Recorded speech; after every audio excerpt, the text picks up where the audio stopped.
Bekaya epoda na tosu edu ensia ena ebeto ojo social media bayo bia ne din Ed Rosemond Brown a otafe na kuapim polo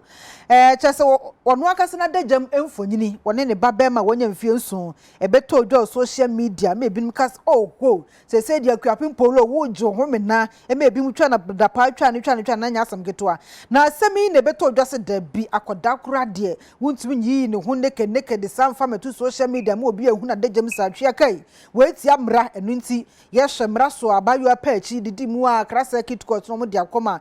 court mposhe se 90 days won kotwa wafiase na lawyer for koye apime na no kra pi no wonom SI eboguye na sese ku amane abeto dwache se na lawyer for Meche Rosemond Brown yi akuapim polo na lawyer for sa dia to dwache se de won ba ko file notice of appeal e wo court of appeal se da beya sa dismissal no ana appeal no mboku ye e wo high court no won betumi e de a challenge na chese enu December dan e din kan 2021 ni enaja wo eko high court Justice Ruby aite na chese tena dwamu a ampampa notice of appeal no wonom akofale e wo court honom.